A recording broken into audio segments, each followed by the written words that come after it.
अभिवादन करते हैं आपका। यहाँ हम अनेक शब्दों के लिए एक शब्द जो टॉपिक है उसे डिस्कस करने जा रहे हैं। चलिए उसके पहले एक चुटकुला आपको सुनाते हैं, मज़ा आएगा। अब यह अनेक शब्दों से एक शब्द से संबंधित है।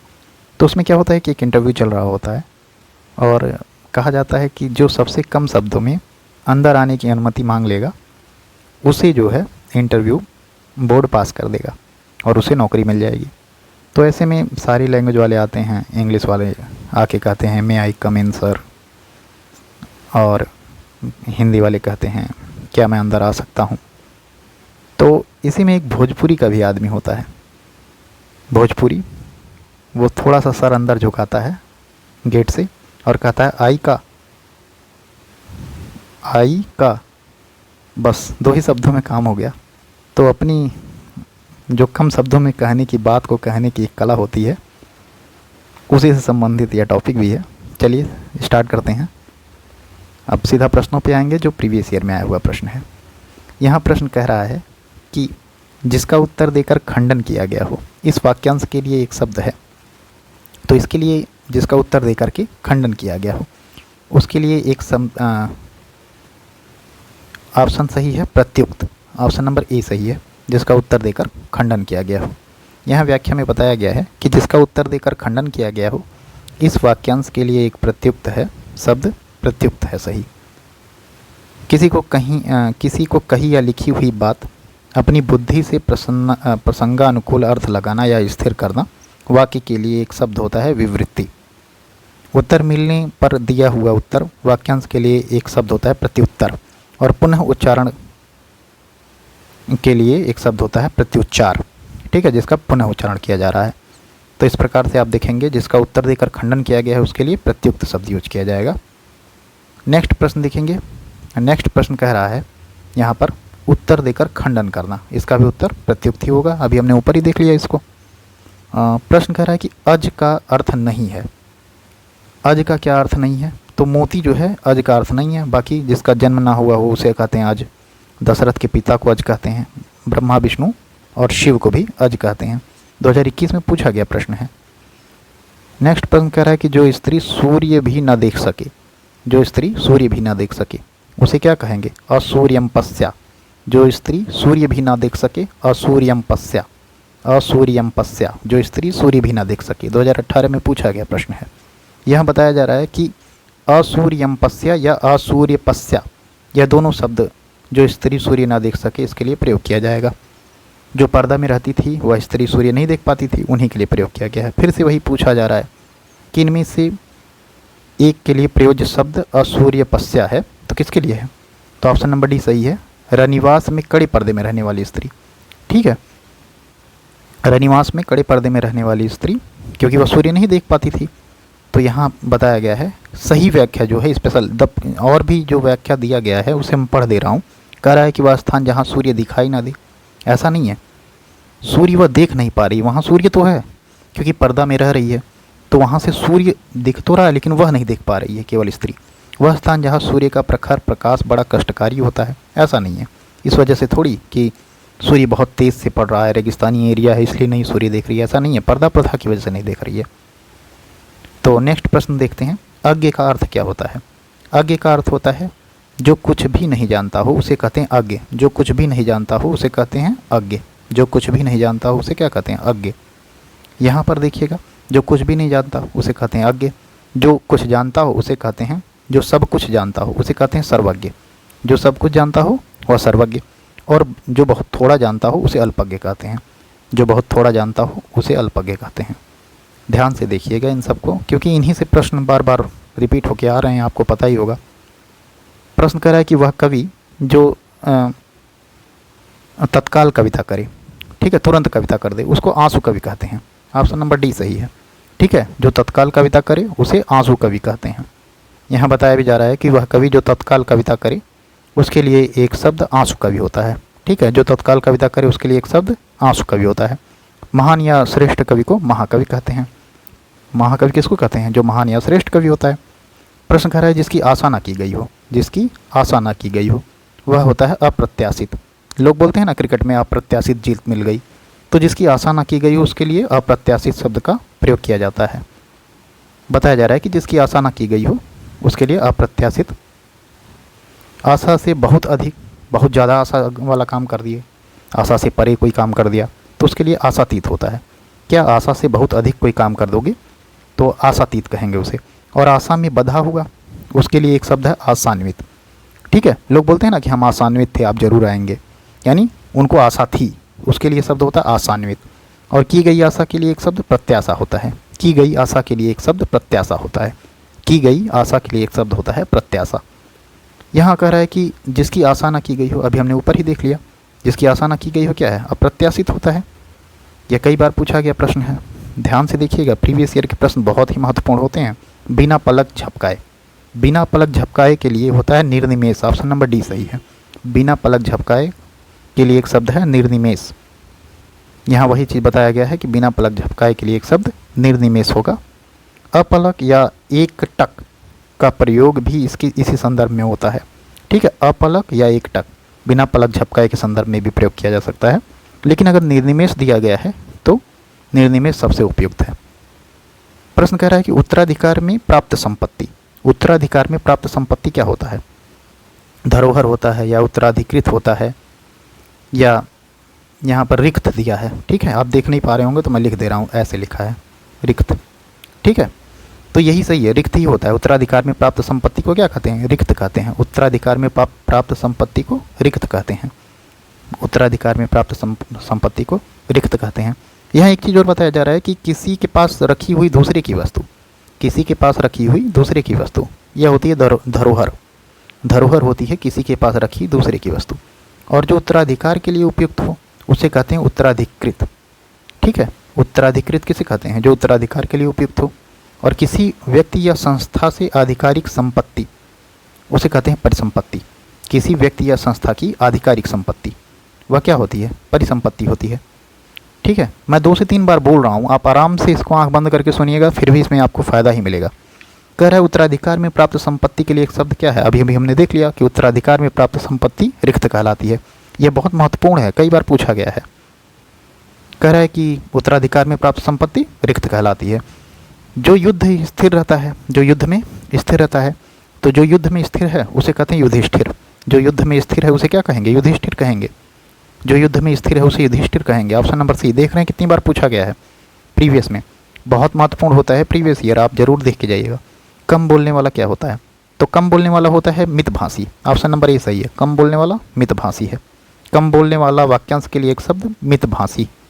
कई भाषाओं को बोलने वाला हो जो होता है वो होता है बहुभाषी। कई भाषाओं को बोलने वाला बहुभाषी होता है। प्रश्न कह रहा है कि जो तौला जा सके उसके लिए एक शब्द क्या होगा? जो तौला जा सके तो उसके लिए होता है परिमेय, और जिसे तौला ना जा सके उसके लिए अपरिमेय शब्द यूज होगा। यहाँ बताया गया है कि जो तौला जा सके उसे परिमेय कहते हैं, और जो तौला या मापा ना जा सके उसे अपरिमेय कहते हैं।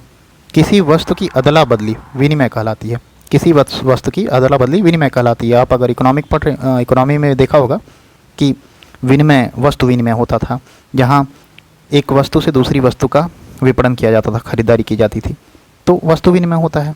इसी हिसाब से अदला बदली, वस्तु की अदला बदली विनिमय कहलाती है।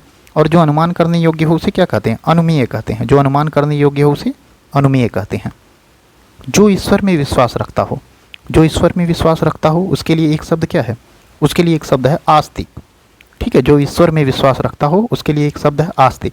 अच्छा, भारतीय संस्कृति के अनुसार आस्तिक वह है जो वेदों में विश्वास रखता है, ऐसा माना गया है। ठीक है, लेकिन जो ईश्वर में विश्वास रखता है उसे आस्तिक कहते हैं। ठीक है, जो ईश्वर में विश्वास रखता हो उसे आस्तिक है कहते हैं। और किसी के प्रति आस्था रखने वाले को आस्थावान कहते हैं। किसी के प्रति आस्था रखने वाले को आस्थावान कहते हैं। जो विश्वास के लायक हो उसे कहते हैं विश्वासी। जो विश्वास के लायक हो उसे विश्वासी कहते हैं। सब कुछ जानने वाला, सब कुछ जानने वाला सर्वज्ञ। सब कुछ जानने वाला सर्वज्ञ कहलाता है। सब कुछ जानने वाले के लिए एक शब्द है सर्वज्ञ। ठीक है, ज्ञानी, महाज्ञानी और जानकार परस्पर पर्याय शब्द हैं सर्वज्ञ के। ज्ञानी, महाज्ञानी और जानकार यह सर्वज्ञ के पर्यायवाची हैं। प्रश्न कह रहा है कि जो किसी विषय का ज्ञाता हो, जो किसी विषय का ज्ञाता हो, ऑप्शन नंबर डी सही है, विशेषज्ञ कहलाता है वो। किसी विषय का ज्ञाता विशेषज्ञ कहलाता है। 2021 में पूछा गया था, जो किसी विषय का ज्ञाता हो उसके लिए एक शब्द है विशेषज्ञ। अभिज्ञ, जानने वाला या जानकार को अभिज्ञ कहते हैं। जानने वाला या जानकार को अभिज्ञ कहते हैं। अपने सहारे पर रहने वाला, अपने सहारे पर रहने वाला, ऑप्शन नंबर ए सही है, स्वावलंबी। ठीक है, अपने सहारे पर रहने वाला स्वावलंबी कहलाएगा। यहाँ व्याख्या में बताया गया है कि अपने सहारे पर रहने वाले के लिए एक शब्द स्वावलंबी होता है, जो अपने ऊपर निर्भर है, जो अपने ऊपर निर्भर रहता है उसे आत्मनिर्भर कहते हैं। जो अपने ऊपर निर्भर रहता है उसे आत्मनिर्भर कहते हैं। और अधिक बलवान को बलिष्ठ कहा जाता है। अधिक बलवान है तो उसे बलिष्ठ कहा जाता है। यहाँ अप्रमेय किस वाक्यांश के लिए एक शब्द है? अप्रमेय किसके लिए एक शब्द है? तो जो तौला ना जा सके उसके लिए, या मापा ना जा सके उसके लिए अप्रमेय होगा। और जो प्रमाण से सिद्ध ना हो, यह याद रख लीजिएगा, जो प्रमाण से सिद्ध ना हो इसके लिए भी अप्रमेय यूज होता है। जो प्रमाण से सिद्ध ना हो उसके लिए भी अप्रमेय यूज होता है। जो प्रमाण से सिद्ध ना हो उसके लिए भी अप्रमेय यूज होता है। यहाँ बताया गया है कि ए और सी दोनों को सही माना था आयोग ने, और वही चीज़ें बताई जा रही हैं फिर से। कह रहा है कि किसी पर विजय प्राप्त करने की इच्छा रखने वाला, किसी पर विजय प्राप्त करने की इच्छा रखने वाला, तो उसे कहते हैं जिगीसु। ठीक है, यह देख लीजिएगा कैसे लिखा गया है। ज पर छोटी की मात्रा, ग पर बड़ी की मात्रा, मूर्धन्य स पर छोटा ऊ, जिगीसु। किसी पर विजय प्राप्त करने की इच्छा रखने वाला जिगीसु कहलाता है। किसी पर विजय प्राप्त करने की इच्छा रखने वाला वाक्यांश के लिए एक शब्द है जिगीसु। जो जीत लिया गया हो उसे विजित, तथा जिसने विजय प्राप्त की हो वह विजेता कहलाता है। जो जीत लिया गया हो उसे कहते हैं विजित। आपने इतिहास में पढ़ा होगा कि विजित क्षेत्र ऐसे करके पढ़ा है ना, उस हिसाब से जो जीत लिया गया है उसे कहते हैं विजित, और जो जिसने विजय प्राप्त की है उसे विजेता। और जानने की इच्छा रखने वाला जिज्ञासु, जानने की इच्छा रखने वाला जिज्ञासु। जो स्त्री सूर्य भी ना देख सके वाक्यांश के लिए असूर्यम पश्या। जो स्त्री सूर्य भी ना देख सके असूर्यम पश्या। आरो 17 में पूछा गया प्रश्न है, और अभी पीछे 21 में भी पूछ लिया गया था यही सेम प्रश्न। जो स्त्री सूर्य कभी ना देख सके वाक्यांश के लिए एक शब्द है असूर्यम पश्या। शास्त्र को अच्छी तरह जानने वाली शास्त्राज्ञा, देख लीजिएगा, यह शास्त्र को अच्छी तरह से जानने वाली शास्त्रज्ञा। और स्त्री के वश में रहने वाला स्त्रैण कहलाता है। स्त्री के वश में रहने वाला स्त्रैण कहलाता है। स्त्रैण ऐसे लिखा जाएगा। ठीक है, आय की मात्रा है। जो जल्दी रोका या हटाया ना जा सके दुर्निवार कहते हैं। जो जल्दी रोका या हटाया ना जा सके उसे दुर्निवार कहते हैं। दुर्निवार ऐसे भी लिखा रहेगा तभी भी सही रहेगा। दुर्निवार ये तो दिख रहा है, एक ऐसे भी लिखा रहेगा दुर्निवार। दा पर छोटा ऊ, ना पर छोटी की मात्रा, ऊपर र, वहाँ पर आ की मात्रा, और या पे र रहेगा तो भी सही है। बाकी यह भी सही है, दुर्निवार्य। नेक्स्ट प्रश्न देख लेंगे। कह रहा है कि कुछ खास शर्तों पर किसी कार्य को करने का समझौता। कुछ खास शर्तों पर किसी कार्य को करने का समझौता, ऑप्शन नंबर डी सही है। इसे कहते हैं संविदा। लोग कहते हैं कि फलाने को संविदा की नौकरी मिल गई। संविदा की नौकरी मिलना मतलब किसी शर्त पर उन्हें किसी कार्य को करने का समझौता किया है। तो कुछ खास शर्तों पर किसी कार्य को करने का समझौता संविदा कहलाता है। प्रश्न कह रहा है जिसकी पहले से कोई आशा ना हो उसके लिए एक शब्द। जिसकी पहले से कोई आशा ना हो, ऑप्शन नंबर ए सही है, अप्रत्याशित कहते हैं। जिसकी पहले से कोई आशा ना हो अप्रत्याशित कहते हैं। जिसकी पहले से आशा ना हो उसके लिए एक शब्द है अप्रत्याशित। और जो आशा से अधिक हो उसे आशातीत कहते हैं। जो आशा से अधिक हो उसे क्या कहते हैं? आशातीत कहते हैं। ऐसी बात जिससे कार्य पूर्ण होने की उम्मीद जगे उसे कहते हैं आशाजनक। ऐसी बात जिससे कार्य पूर्ण होने की उम्मीद जगे उसे आशाजनक कहते हैं। जिसकी पहले से कोई आशा हो उसे प्रत्याशित कहते हैं। जिसकी पहले से कोई आशा हो उसे प्रत्याशित कहते हैं, और जिसकी पहले से कोई आशा ना हो उसे अप्रत्याशित कहते हैं। कह रहा है प्रश्न कि जिसकी पूर्व से कोई आशा ना हो तो अप्रत्याशित कहेंगे। ऑप्शन नंबर बी सही है, अप्रत्याशित। अच्छा, यहाँ देख लीजिएगा, ऑप्शन नंबर डी सही है, क्योंकि यहाँ अप्रत्याशित गलत लिखा गया है। ठीक है, अप्रत्याशित ऐसे लिखा जाएगा। कैसे लिखा जाएगा? अप्रत्या और बड़ा साथ अप्रत्याशित। ठीक है, तो इसलिए यह गलत था, हम तो देख ही नहीं पाए। 2014 में पूछा गया प्रश्न था। कह रहा है कि राज्य द्वारा निकाला गया आधिकारिक आदेश। राज्य द्वारा निकाला गया आधिकारिक आदेश क्या कहलाता है? ऑप्शन नंबर बी सही, अध्यादेश कहते हैं। ठीक है, राज्य द्वारा निकाला गया आधिकारिक आदेश वाक्यांश के लिए एक शब्द है अध्यादेश। शासन द्वारा जारी किया गया कानून, अधिनियम तथा वह आधिकारिक सूचना विशेषतः जो राजपत्र से प्रकाशित हुई हो अधिसूचना कहलाती है। राजपत्र में अगर कुछ प्रकाशित हो रहा है तो उसे कहते हैं अधिसूचना, और राज्य द्वारा निकाला गया आधिकारिक आदेश अध्यादेश कहलाता है। प्रश्न कह रहा है वह स्त्री जिसका पति परदेश गया हो, वह स्त्री जिसका पति परदेश गया हो तो उसे क्या कहेंगे? उसे कहेंगे ऑप्शन नंबर सी, प्रोषित पतिका। ठीक है, दिख नहीं रहा होगा, यहाँ दिख रहा होगा, प्रोषित पतिका कहेंगे। लिख के बता दे रहा हूँ मैं। प्रो मूर्धन्य स पर छोटी की मात्रा, त प ता पर छोटी की मात्रा, का पर आ की मात्रा, प्रोषित पतिका। जिसका पति परदेश गया हो उसके लिए प्रोषित पतिका यूज किया जाएगा। नई ब्याही हुई स्त्री उसे कहेंगे नवोढ़ा। ठीक है, नई ब्याही हुई स्त्री को नवोढ़ा कहते हैं। वह स्त्री जिसका पति विदेश जाने को हो, यानी जाने वाला है वह विदेश, तो और उसके वियोग में जाने को है और उसके वियोग की कल्पना में दुखी है वह, तो उसे कहते हैं प्रवतस्यत पतिका। प्रवत ऐसे प्रवतस्यत पतिका कहते हैं उसे, कि उसका पति विदेश जाने वाला है और वह दुखी है। और वह स्त्री जिसका पति अभी विदेश से लौटा है, यानी अभी भी आ गया है विदेश से, उसे कहते हैं आगत पतिका। ठीक है, अभी अभी विदेश से कोई पति आया है जिसका, उस पत्नी को क्या कहेंगे? आगत पतिका कहेंगे। तो कह रहा है प्रश्न में कि पैर से सिर तक के लिए वाक्यांश सही क्या है? पैर से सिर तक, इसके लिए होता है अपाद मस्तक। ऑप्शन नंबर डी सही है, अपाद मस्तक। यहाँ देख लीजिएगा, पैर से सिर तक के लिए वाक्यांश के लिए एक शब्द है अपाद मस्तक। अपाद मस्तक, पैर से सिर तक। नेक्स्ट प्रश्न कह रहा है कि अनुचित बात के लिए आग्रह करने वाला वाक्यांश के लिए एक शब्द क्या है? अनुचित बात के लिए आग्रह करने वाला, तो ऑप्शन नंबर सी सही है, दुराग्रही होता है। अनुचित बात के लिए आग्रह करने वाला दुराग्रही होता है। यहाँ यही बताया गया है कि अनुचित बात के लिए आग्रह करने वाला दुराग्रही, अनुचित बात के लिए अड़ना दुराग्रह होता है। अनुचित बात के लिए आग्रह करने वाला क्या है? दुराग्रही है, और अनुचित बात के लिए अड़ना दुराग्रह होता है। चलते हैं नेक्स्ट प्रश्न पर। प्रश्न कह रहा है कि अनेक शब्दों के लिए एक शब्द। अब इनमें से जंगल की आग के लिए दावानल, बिल्कुल सही है, जंगल की आग के लिए दावानल होता है। समुद्र की जो आग होती है उसे कहते हैं बड़वानल, और पेट की आग को जठराग्नि कहते हैं। आदि से अंत तक, इसके लिए अनंत कहते हैं क्या? नहीं, आद्योपांत कहते हैं। ठीक है, आदि से अंत के लिए आद्योपांत शब्द यूज होता है। यहाँ बताया गया है कि आद्योपांत होता है आदि से अंत के लिए, आदि से अंत के लिए आद्योपांत। बाकी तीनों सही है। ठीक है, याद कर लीजिएगा, जंगल की आग दावानल होता है, जंगल की आग दावानल, समुद्र की आग बड़वानल, पेट की आग जठराग्नि, पेट की आग जठराग्नि। नेक्स्ट प्रश्न पर चलते हैं। नेक्स्ट प्रश्न कह रहा है कि यहाँ बताया गया है कि अपनी विवाहिता स्त्री से उत्पन्न पुत्र, अपनी विवाहिता स्त्री से उत्पन्न पुत्र क्या कहलाता है? उसे कहते हैं औरस पुत्र।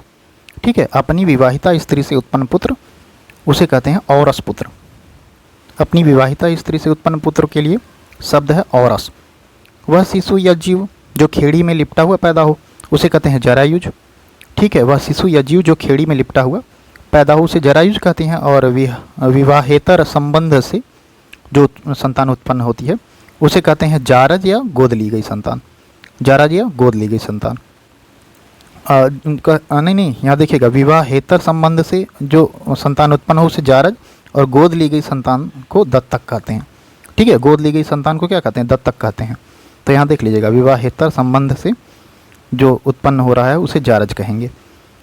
जो ज्ञात इतिहास से पहले का हो उसके लिए एक शब्द क्या है? जो ज्ञात इतिहास से पहले का है उसके लिए है प्रागैतिहासिक। जो ज्ञात इतिहास से पहले का है उसके लिए एक शब्द है प्रागैतिहासिक। जो ज्ञात इतिहास से पहले का हो उसके लिए एक शब्द है प्रागैतिहासिक। जो इतिहास से संबंधित हो उसके लिए एक शब्द है ऐतिहासिक। जो इतिहास से संबंधित है उसके लिए शब्द क्या है? ऐतिहासिक है। प्रश्न कह रहा है जो अचानक आँखों से ओझल हो गया हो, जो अचानक आँखों से ओझल हो गया हो, इसके लिए शुद्ध शब्द क्या है? ऑप्शन नंबर सी है अंतर्धान। ऐसे लिखा जाएगा, या ये जरूर देख लीजिएगा, यहाँ सब लिखा है गलत गलत। अंतर्धान यानी धान, अंतर्धान। RO 2021 में पूछा गया प्रश्न है यह। जो अचानक आंखों से ओझल हो गया हो उसके लिए शब्द है अंतर्धान। जो बाएं हाथ से सधा हुआ है उसके लिए सव्यसाची होता है। ऑप्शन नंबर ए सही है, जो बाएं हाथ से सधा है उसके लिए शब्द है सव्यसाची। जो बाएं हाथ से सधा हुआ है उसके लिए एक शब्द है सव्यसाची। जो बाएं रास्ते पर चले, जो बाएं रास्ते पर चले वह कहता है, उसे कहते हैं वामपंथी। जिसके पण यानी हाथ में वज्र हो उसके लिए वज्रपाणी एक शब्द है, और जिसके पण यानी हाथ में वीणा हो उसे वीणापाणी कहते हैं। ठीक है, नेक्स्ट प्रश्न पर चलते हैं। मोक्ष पाने की इच्छा रखने वाला क्या कहलाएगा? मोक्ष पाने की इच्छा रखने वाला तितीर्षु कहलाएगा। ठीक है, मोक्ष पाने की इच्छा रखने वाला तितीर्षु। मोक्ष पाने की इच्छा रखने वाला तितीर्षु, ठीक है, मोक्ष पाने की इच्छा रखने वाला या तैर कर पार करने का इच्छुक, इसको कहते हैं तितीर्षु। और गर्मी, सर्दी गर्मी दुख आदि सहन करने की शक्ति, इसके लिए एक शब्द है तितिच्छा। सर्दी गर्मी दुख इसको सहन करने की शक्ति जो है उसे कहते हैं तितिच्छा। और सहनशील के लिए एक शब्द है तितिक्षु। सहनशील के लिए एक शब्द है तितिक्षु। मरना जीना के लिए एक शब्द है मरजीवा। मरना जीना के लिए एक शब्द क्या है? मरजीवा। तो यहाँ जो तीनों दिया है, तितिक्षा किसे कहते हैं? सर्दी गर्मी दुख आदि सहन करने की शक्ति, तितिक्षा। और तिरतीसु किसे कहते हैं? तैर कर पार करने वाला या मोक्ष की इच्छा रखने वाला, उसे कहते हैं तिरतीसु। और सहनशील के लिए एक शब्द क्या है? तितिक्षु है। सहनशील के लिए एक शब्द। मरना जीना के लिए मरजीवा है। यही कह रहा है कि तैर कर पार करने का इच्छुक तो क्या है? तितीर्षु। तैर कर पार करने का इच्छुक तितीर्षु। जिसका निवारण अत्यंत कष्ट से किया जा सके, जिसका निवारण अत्यंत कष्ट से किया जा सके उसे कहते हैं दुर्निवार। ऑप्शन नंबर सी सही है, दुर्निवार। हाँ, ROARO 2017 का प्रश्न है यह। जिसका निवारण अत्यंत कष्ट से किया जा सके उसके लिए एक शब्द है दुर्निवार।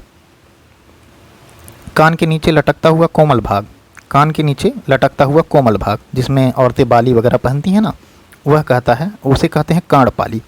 ठीक है, ऑप्शन नंबर सी सही है, कर्णपाली। 2017 में पूछा गया प्रश्न है। जो पान करने योग्य नहीं है उसके लिए शब्द क्या है? ऑप्शन नंबर डी सही है, अपेय होता है। जो पान करने योग्य नहीं है अपेय, जो पान करने योग्य नहीं है अपेय। 2017 का प्रश्न है। व्याख्या भी देख लेंगे, व्याख्या में कुछ ना कुछ जरूर बताया गया होता है, लेकिन व्याख्या सही से दिख नहीं रहा है, लेकिन फिर भी देख लेंगे। जो पान करने योग्य नहीं है उसके लिए एक शब्द अपेय होता है। जो भक्षण करने योग्य नहीं है उसे अभक्ष्य कहते हैं।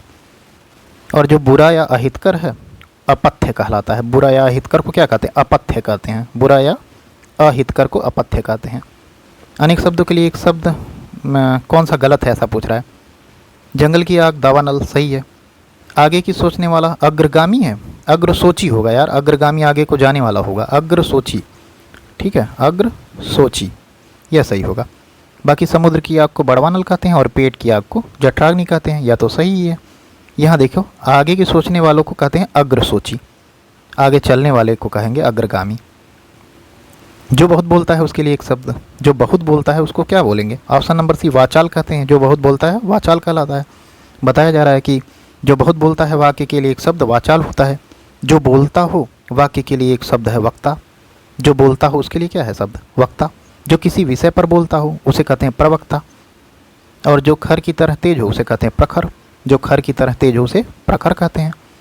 बहुत अधिक बोलने वाला व्यक्ति, बहुत अधिक बोलने वाला व्यक्ति क्या होता है? वाचाल होता है। ऑप्शन नंबर डी सही है। कई बार पूछा गया प्रश्न है यह, हल्के में मत लीजिएगा प्रीवियस ईयर को।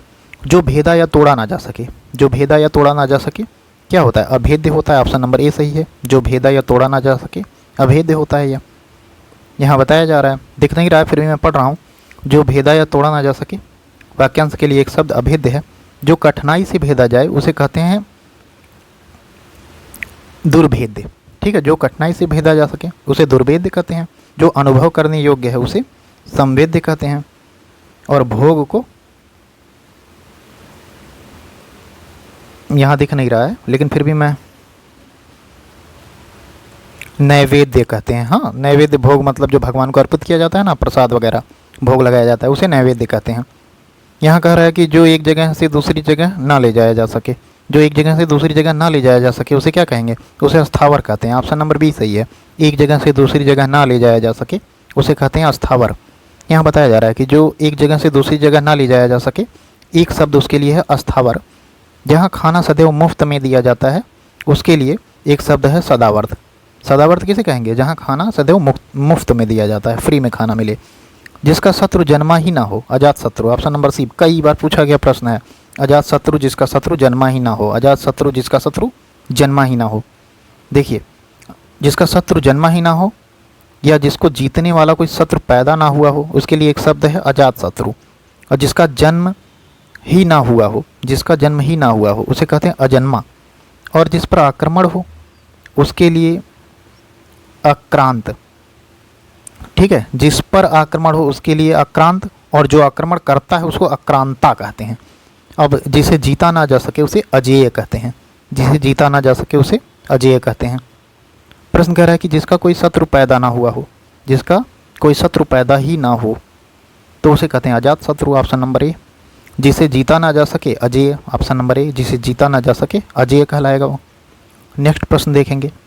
नेक्स्ट प्रश्न कह रहा है कि जिसे पराजित ना किया जा सके, जिसे पराजित ना किया जा सके तो ऑप्शन नंबर ए सही है, अपराजेय। जिसे पराजित ना किया जा सके अपराजेय। और जिसका कोई शत्रु नहीं जन्मा है तो फिर से अजात शत्रु, ऑप्शन नंबर सी सही है। देख रहे हैं कितनी बार पूछा गया, यहाँ फिर से अजात शत्रु वाला, जिसका शत्रु पैदा ना हुआ हो, अजात शत्रु। अपना मंतव्य साधने वाला, अपना मंतव्य साधने वाला क्या है? स्वार्थी होगा। जो अपनी चीज़ें ही करवाना चाहता है, अपना मंतव्य साधता है, उसे स्वार्थी कहते हैं। जिसका उच्चारण ना किया गया हो, जिसका उच्चारण ना किया गया हो उसे कहते हैं अनुच्चरित। जिसका उच्चारण ना किया गया हो अनुच्चरित। यहाँ प्रश्न सही से नहीं दिख रहा है ये वाली स्लाइड में, फिर भी जो दिख रहा है उसको हम देख लेंगे। जैसे यहाँ ये वाला प्रश्न शायद दिख रहा है, तो ये वाला अगर नहीं दिख रहा है तो इसको छोड़ ही देंगे, जहाँ तक दिख रहा है उसको देख लेंगे। निम्नलिखित में से किस के लिए एक शब्द दुर्निवार प्रयुक्त होता है? तो दुर्निवार किसके लिए होता है? जिसे दूर करना कठिन हो उसके लिए दुर्निवार शब्द का यूज किया जाता है। और यहाँ और भी जो दिख रहा है उसको देख लेते हैं, जो नहीं दिख रहा है उसको छोड़ते हुए चलेंगे, लेकिन करेंगे पूरा जितना भी है, ठीक है। युद्ध की इच्छा रखने वाला, युद्ध की इच्छा रखने वाला क्या होता है? युयुत्सु होता है। युयुत्सु, या पर छोटा ऊ की मात्रा, फिर या पर छोटा ऊ की मात्रा, आधा ता, छोटा सा पर फिर छोटा ऊ की मात्रा, यह होता है युद्ध की इच्छा रखने वाला। इसके लिए एक शब्द है युयुत्सु। और जो युद्ध करता है उसे योद्धा कहते हैं, और जो युद्ध में लिप्त हो उसे युद्धरत कहते हैं। जो युद्ध में लिप्त हो उसे युद्धरत कहते हैं। जिसे अपनी जगह से अलग कर दिया गया हो उसके लिए क्या शब्द है? विस्थापित कहते हैं। जिसे अपनी जगह से अलग कर दिया गया हो उसे विस्थापित कहा जाता है। जिसे अपनी जगह से अलग कर दिया गया हो के लिए एक शब्द है विस्थापित। संस्थापित विशेषण है जिसका अर्थ बैठाया हुआ या संचित होता है। प्रश्न कह रहा है बुरे उद्देश्य से की गई गुप्त मंत्रणा, बुरे उद्देश्य से अगर कोई गुप्त मंत्रणा की जा रही है तो उसे कहते हैं दुर्भिसंधि। ध्यान से देखिएगा, दुर्भिसंधि।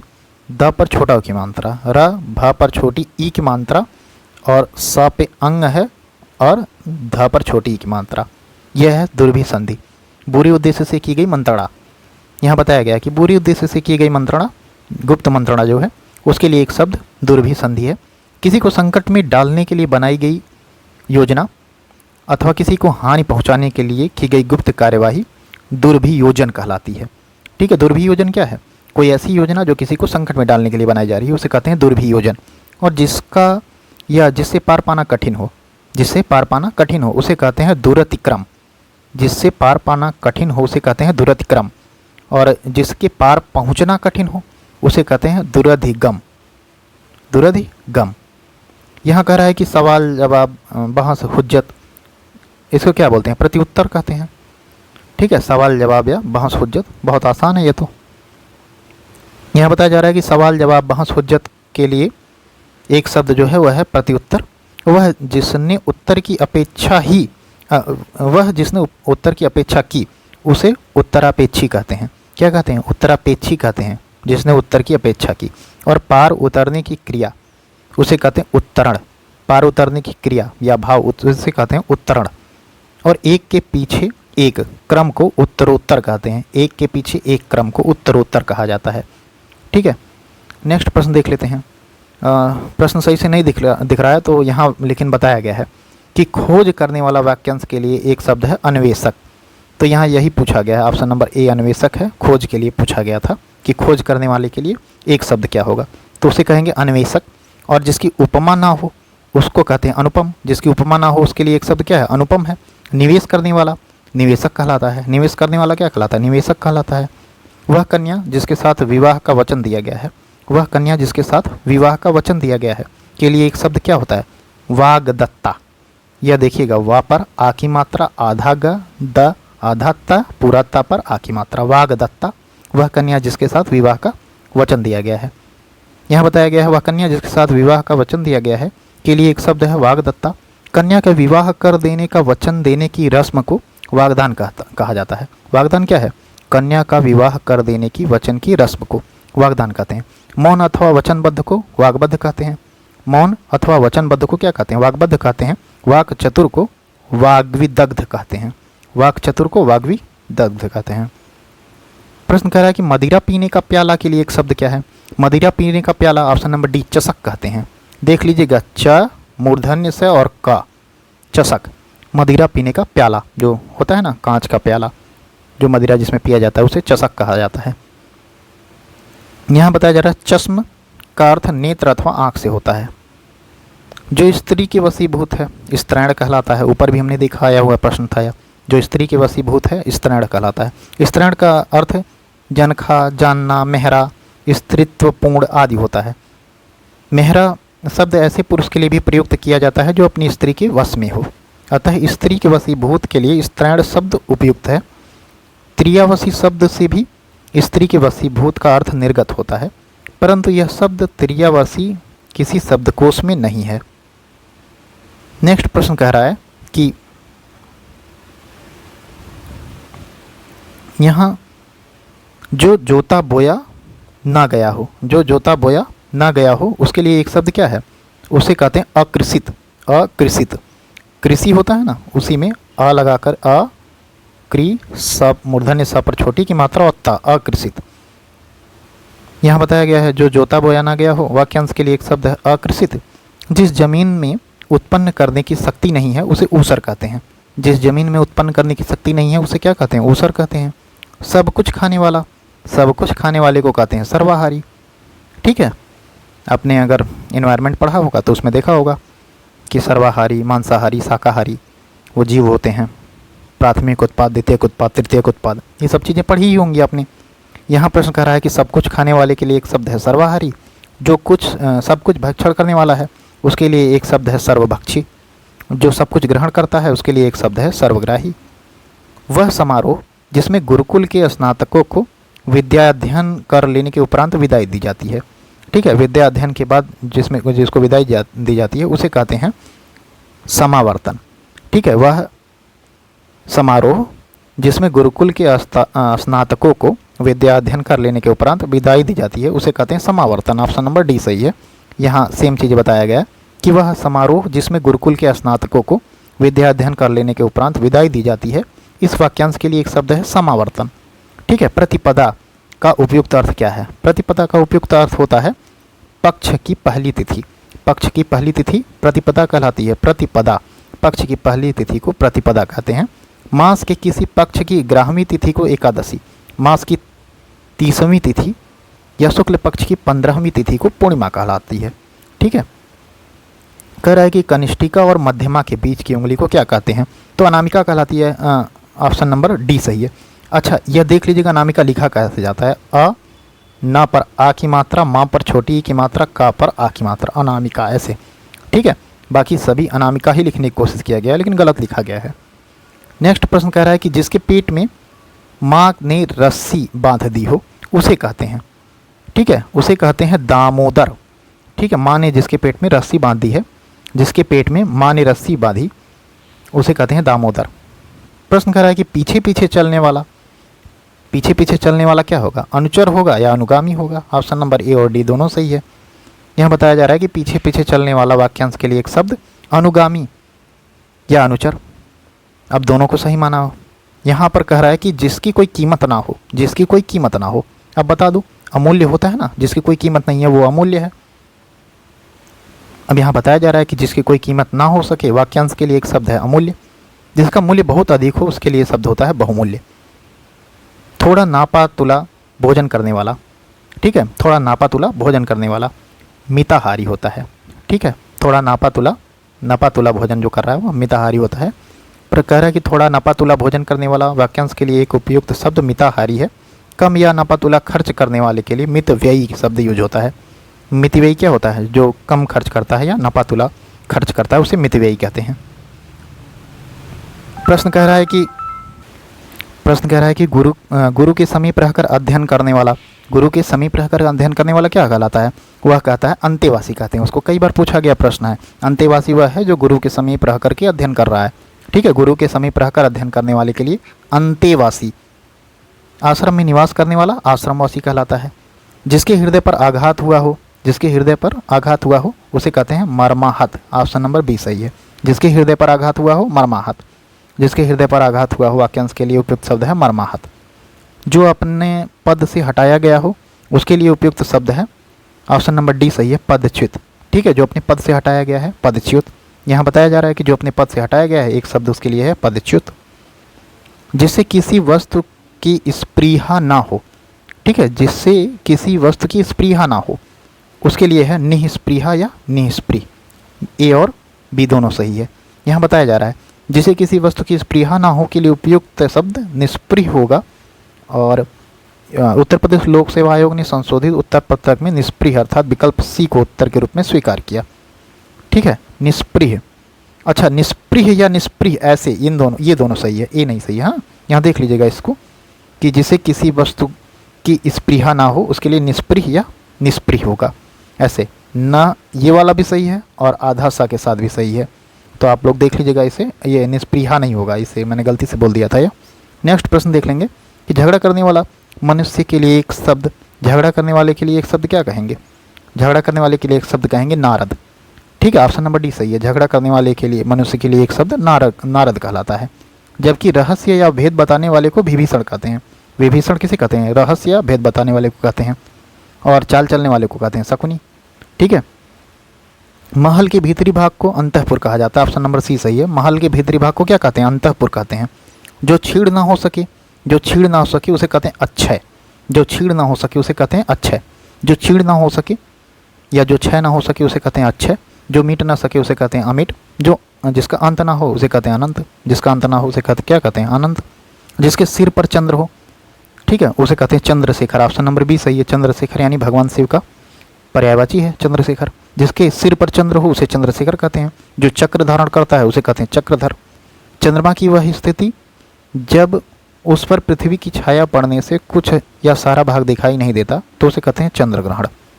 ठीक है, जिसके हृदय में ममता ना हो, जिसके हृदय में ममता ना हो निर्मम कहलाएगा। ऑप्शन नंबर डी सही है। जिसके हृदय में ममता ना हो उसे निर्मम कहेंगे। और जिसके हृदय में क्षमा या दया ना हो उसे कहेंगे निर्दय। नेक्स्ट प्रश्न देखेंगे, कह रहा है कि नेक्स्ट प्रश्न कह रहा है जिसके हृदय में ममता नहीं है तो फिर से वही है, निर्मम कहलाएगा। ऑप्शन नंबर सी सही है। और तिलक लगाने में किस अन्न का प्रयोग होता है? तो अक्षत का प्रयोग होता है। ऑप्शन नंबर बी सही है। तिलक लगाने के लिए अक्षत का प्रयोग किया जाता है। जौ का प्रयोग हवन सामग्री में करते हैं, यह भी देख लीजिएगा। जौ का प्रयोग हवन सामग्री में करते हैं। जिसका जन्म छोटी जाति यानी निचले वर्ण में हुआ है उसके लिए क्या शब्द है? अंत्यज होता है। ऑप्शन नंबर सी सही है, अंत्यज।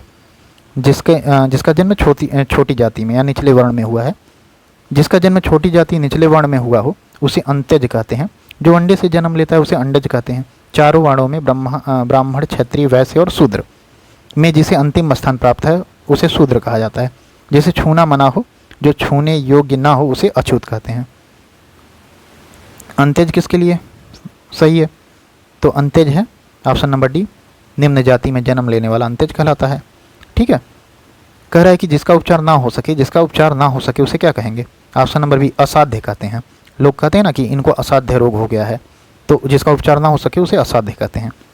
प्रश्न कह रहा है कि वीर पुत्र को जन्म देने वाली, वीर पुत्र को जन्म देने वाली तो क्या कहेंगे? ऑप्शन नंबर सी, वीर प्रशु कहेंगे। ठीक है, वीर पुत्र को जन्म देने वाली वीर प्रशु। ठीक है, यहाँ बताया गया है कि वीर पुत्र को जन्म देने वाली वीर प्रशु है। वीर स्त्री के लिए वीरांगना शब्द यूज होता है। पुत्र को जन्म देने वाली के लिए पुत्रवती। और वीर बहू के लिए एक शब्द वीर बहुरी है। ठीक है, वीर बहू के लिए एक शब्द वीर बहुरी है। यहाँ प्रश्न कह रहा है कि शक्तिशाली, दयालु, शांत, धीर और योद्धा नायक के लिए एक शब्द है। शक्तिशाली, दयालु, शांत, धीर और योद्धा नायक, इसके लिए जो प्रयुक्त शब्द है वह है धीरोदात्त। यह जरूर देख लीजिएगा लिखा कैसे जा रहा है। ध पर बड़ी की मात्रा, रा पर ओ की मात्रा, द पर आ की मात्रा, आधा त और पूरा त। ठीक है, धीरोदात्त। यहाँ बताया जा रहा है कि शक्तिशाली, दयालु, शांत, धीर और योद्धा नायक के लिए एक शब्द धीरोदात्त है। शूरवीर किंतु अभिमानी नायक के लिए एक शब्द है धीरोद्धत। जबकि शूरवीर किंतु ललित कलाओं का प्रेमी नायक के लिए एक शब्द है धीर ललित। देखिए यहाँ सभी बलवान के लिए ही प्रयोग किया जा रहा है। देखिए जैसे राम हैं जो वीर तो हैं, उसके साथ धीर गंभीर भी हैं, शांत हैं, तो उनके लिए राम जैसे जो योद्धा हैं उनके लिए धीरोदात्त का प्रयोग किया जाता है। और कोई वीर योद्धा है लेकिन अभिमानी है, जैसे दुर्योधन योद्धा तो है, वीर भी है लेकिन अभिमानी है, तो उसके लिए धीरोद्धत का प्रयोग किया जाएगा। ठीक है, ये जो लिखा है धीरोद्धत। और कोई ऐसा जो वीर है और ललित कलाओं में भी निपुण है, जैसे भगवान श्री कृष्ण वीर तो हैं लेकिन विभिन्न कलाएं भी जानते हैं, तो उनके लिए जो प्रयोग किया जाएगा वह धीर ललित प्रयोग किया जाएगा। ठीक है, तो यह सभी वीर के लिए प्रयोग किए जा रहे हैं लेकिन अलग अलग संदर्भ में प्रयोग किए जा रहे हैं। यहाँ प्रश्न कह रहा है, वह नायिका जो अपने पति के परदेश में होने के कारण दुखी है। वह नायिका जो अपने पति के परदेश में होने के कारण दुखी है, उसे क्या कहेंगे? उसे कहेंगे वियोगिनी। ऑप्शन नंबर बी सही है। वह नायिका जो अपने पति के परदेश में होने के कारण दुखी हो, उसके लिए कहेंगे वियोगिनी या विरहिणी। जिस स्त्री का पति विदेश चला गया हो उसे कहते हैं प्रोषित पतिका। जिस स्त्री का पति विदेश चला गया हो उसे कहते हैं प्रोषित पतिका। विरह में जलने वाली स्त्री को विरह विदग्धा कहते हैं। विरह में जलने वाली स्त्री को विरह विदग्धा कहते हैं। वह स्त्री जिसका पति रात में दूसरी स्त्री के पास रह कर आया हो, उसके लिए एक शब्द है खंडिता। वह स्त्री जिसका पति रात में दूसरी स्त्री के साथ रह कर आया हो, उसके लिए एक शब्द है खंडिता। नेक्स्ट प्रश्न कह रहा है कि यहाँ बताया जा रहा है कि खाद्य सामग्री जो यात्रा के समय रास्ते में उपयोग की जाती है, उसके लिए एक शब्द क्या है? तो उसके लिए एक शब्द है पाथेय। ठीक है, रास्ते में नहीं लेके जाते हैं कुछ खाने के लिए जाइए, रास्ते में जब भूख लगेगी तो खा लेना, जो वो अन्न होता है उसे पाथेय कहा जाता है। यहाँ बताया जा रहा है कि खाद्य सामग्री जो यात्रा के समय रास्ते में उपयोग के लिए दी जाती है उसे पाथेय कहते हैं। स्वल्पाहार का अर्थ स्वयं के लिए वह आहार जो थोड़ा या कम हो, उसे कहते हैं स्वल्पाहार। उपहार एवं पथ्य यह अलग अर्थ प्रकट करते हैं जो इसमें दिए गए हैं।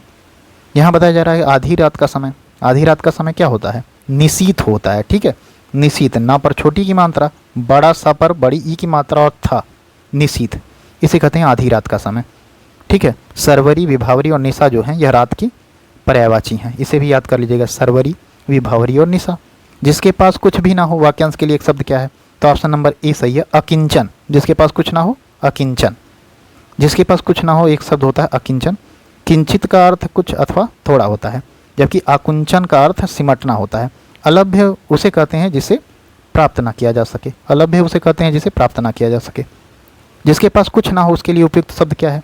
तो ऑप्शन नंबर बी सही, अकिंचन कहलाएगा। जिसके पास कुछ ना हो, अकिंचन। जिसके पास कुछ ना हो, फिर से पूछ लिया, अकिंचन कहलाता है। यहाँ देख लीजिएगा, बहुत महत्वपूर्ण है, प्रीवियस ईयर कई बार पूछा जा रहा है एक एक प्रश्न। जिसे बुलाया ना गया हो उसे क्या कहेंगे? अनाहूत कहते हैं। ऑप्शन नंबर सी सही है, अनाहूत कहेंगे जिसे बुलाया ना गया हो। ठीक है, मोक्ष की इच्छा रखने वाला, मोक्ष की इच्छा रखने वाला, मोक्ष की इच्छा रखने वाला क्या कहलाएगा? मुमुक्षु कहलाएगा। ठीक है, मोक्ष की इच्छा रखने वाला मुमुक्षु कहलाएगा। मुमुक्षु लिखा कैसे जाता है यह जरूर देख लीजिएगा। ठीक है, मुमुक्षु छा रहेगा, हाँ, माँ पर छोटा ऊ, माँ पर छोटा ऊ और छ पर छोटा ऊ, सब में छोटा ऊ का है मुमुक्षु। ठीक है, मोक्ष की कामना करने वाला, मोक्ष की कामना करने वाला, तो ऑप्शन नंबर सी मुमुक्षु, मोक्ष की कामना करने वाला। रंगमंच के पर्दे के पीछे का स्थान क्या कहलाता है? तो पर्दे के पीछे का स्थान कहलाता है नेपथ्य। ठीक है, रंगमंच में पर्दे के पीछे का स्थान नेपथ्य कहलाता है। पृष्ठभूमि, मंच पृष्ठ या गृहमंच इस संदर्भ में सही नहीं है। अब आज का लास्ट प्रश्न, हवन सामग्री में जलाने वाली लकड़ी क्या होती है? तो उसे कहते हैं समिधा। ठीक है, ऑप्शन नंबर डी सही है। समिधा क्या होती है? हवन सामग्री में जलाने वाली लकड़ी को समिधा कहते हैं। हवन सामग्री में जलाने वाली लकड़ी को समिधा कहते हैं। अगर यह सेशन आपको पसंद आ रहा है तो इसे लाइक कर दीजिएगा, प्लीज़ चैनल को सब्सक्राइब कर लीजिएगा। चलिए, तब तक के लिए आपका दिन शुभ हो। नमस्कार।